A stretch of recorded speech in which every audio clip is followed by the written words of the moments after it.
అందరికీ నమస్తే. నేను మీ భార్గవి. వెల్కమ్ బ్యాక్ టు అమ్మ చేతి వంట.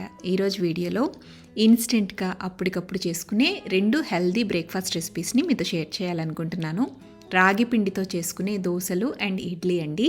దీనికోసం పప్పులు ఏవి నానబెట్టాల్సిన పని లేదు అండ్ ఫర్మెంట్ చేయాల్సిన పని లేదు. అప్పటికప్పుడు చేసేసుకోవచ్చు అనమాట. మార్నింగ్ టైంలో బ్రేక్ఫాస్ట్ చేయడానికి టైం లేకపోయినా, ఇడ్లీ పిండి, దోశ పిండి ఇలాంటివి ఏవి లేకపోయినా ఈజీగా చేసుకోగలిగే బ్రేక్ఫాస్ట్ రెసిపీస్ ఇవి. ఈ వీడియో చూసి మీరు కూడా ఇంట్లో తప్పకుండా ట్రై చేయండి. ఫస్ట్ అయితే మనం ఇన్స్టెంట్గా చేసుకునే రాగి ఇడ్లీలు ఎలా తయారు చేసుకోవాలో చూద్దాం. స్టవ్ మీద ఒక ప్యాన్ పెట్టుకోండి. ప్యాన్లోకి 1/2 టేబుల్ స్పూన్ దాకా ఆయిల్ వేసుకోండి. ఆయిల్ కొద్దిగా హీట్ అయ్యాక ఇందులో 1 టేబుల్ స్పూన్ దాకా పచ్చిశనగపప్పు వేయండి. అలాగే 1 టేబుల్ స్పూన్ దాకా మినప్పప్పుని కూడా వేసుకోండి. 1/2 టీ స్పూన్ దాకా ఆవాలు, 1/2 టీ స్పూన్ దాకా జీలకర్ర కూడా వేసేసుకుని దోరగా ఈ తాలింపుని వేయించుకోవాలి. తాలింపుని దోరగా వేయించుకున్న తర్వాత ఇందులోకి 1 టేబుల్ స్పూన్ దాకా బాగా సన్నగా కట్ చేసి పెట్టుకున్న పచ్చిమిర్చి తరుగు, అలాగే 1 టేబుల్ స్పూన్ దాకా బాగా సన్నగా కట్ చేసి పెట్టుకున్న కరివేపాకు తరుగు కూడా వేసుకోండి. ఇందులోనే 1/2 కప్పు దాకా గ్రేట్ చేసుకున్న క్యారెట్ని కూడా వేయండి. వీటిని కూడా సన్నటి సెగ మీద దోరగా వేయించండి. ఇవన్నీ బాగా వేగాక ఇందులోకి 1 కప్పు దాకా బొంబాయి రవ్వ వేసుకోండి. బొంబాయి రవ్వని కూడా సన్నటి సెగ మీద నిదానంగా వేయించండి. కనీసం 5 లేదా 10 నిమిషాల పాటు కమ్మటి వాసన వచ్చేంత వరకు వేయించుకోవాలి. రవ్వ చక్కగా వేగితే ఇడ్లీ రుచి బాగుంటుందన్నమాట. ఇలా రవ్వని కొద్దిసేపు వేయించుకున్న తర్వాత ఇందులోకి అదే కప్పుతో 1 కప్పు దాకా రాగి పిండి వేసుకోండి. రాగి పిండిని కూడా కాస్త వెచ్చబడేంత వరకు ఒక 2-3 నిమిషాల పాటు వేయించండి. దించే ముందుగా సన్నగా కట్ చేసి పెట్టుకున్న కొత్తిమీరని ఒక 2 టేబుల్ స్పూన్ల దాకా వేయండి. అంతా కూడా బాగా కలిపేసుకుని స్టవ్ ఆపి పక్కకు దించేసేయండి. ఈ పిండిని కాస్త చల్లారనివ్వాలండి. కాస్త గోరువెచ్చగా అయిన తర్వాత రుచికి సరిపడా ఉప్పు వేసుకోండి. అలాగే మనం ఏ కప్పుతో అయితే పిండిని అలాగే రవ్వని కొలుచుకున్నామో అదే కప్పుతో 2 కప్పుల దాకా పెరుగు వేసుకోవాలి. ఇక్కడ మీరు కొద్దిగా పులిసిన పెరుగు యూస్ చేస్తే ఇడ్లీలు మంచి రుచిగా ఉంటాయన్నమాట. పెరుగు వేశాక మొత్తం ఒకసారి కలుపుకుని నీళ్లు ఎంతైతే అవసరమో అన్ని నీళ్ళని కొద్ది కొద్దిగా వేసుకుంటూ ఫస్ట్ మీరు కొంచెం గట్టిగానే పిండిని కలుపుకోవాలి. పిండిని ఇలా కలుపుకున్న తర్వాత మూత పెట్టేసి కనీసం 10-15 నిమిషాల పాటు నానపెట్టామనుకోండి, రవ్వ పెరుగుని పీల్చుకుని కాస్త గట్టి పడుతుంది అనమాట. సో ఒక 15 నిమిషాలు లేదా 20 నిమిషాల పాటు ఇలా పిండిని నానపెట్టుకోండి. ఆ తర్వాత మూత తీసి తిరిగి మళ్ళీ ఒకసారి కలుపుకుని ఇందులోకి 1/2 టీ స్పూన్ దాకా వంట సోడా వేసుకోండి. వంట సోడా వేసాక కొద్దిగా నీళ్లు వేసుకుని పిండి కన్సిస్టెన్సీని అడ్జస్ట్ చేసుకోవాలి. మనం ఇడ్లీ పిండి ఎలా అయితే కలుపుకుంటామో ఆ కన్సిస్టెన్సీ ఉంటే సరిపోతుంది. కాస్త పులిసిన పెరుగుతో గనక ఈ ఇడ్లీలు మనం చేసుకుంటే వంట సోడా వేసినప్పుడు ఆ పెరుగుతో రియాక్ట్ అయ్యి మనం చేసే ఇడ్లీలు అనేవి ఫ్లఫీగా వస్తాయన్నమాట. ఇక్కడ బ్యాటర్ కన్సిస్టెన్సీ ఒకసారి చూడండి. మనం పప్పుని నానబెట్టి ఫర్మెంట్ చేస్తే పిండి ఎలా పులుస్తుందో అలా ఎయిర్ గ్యాప్స్ అనేవి ఫామ్ అయ్యాయి.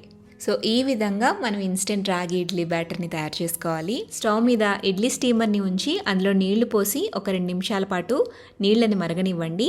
ఈలోపు ఇడ్లీ ప్లేట్ల మీద ఇలాంటి పలచటి క్లాత్ని తడిపి వేసుకోండి.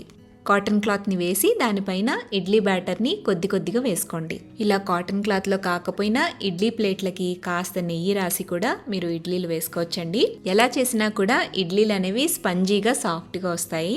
ఇలా గుంతల్లోకి ఇడ్లీ బ్యాటర్ని వేసుకున్న తర్వాత ఇడ్లీ పాత్రలోకి ఈ ప్లేట్లని ఉంచి 10 నిమిషాల పాటు మీడియం ఫ్లేమ్లో ఉడికిస్తే ఇడ్లీలు చక్కగా ఉడికిపోతాయి.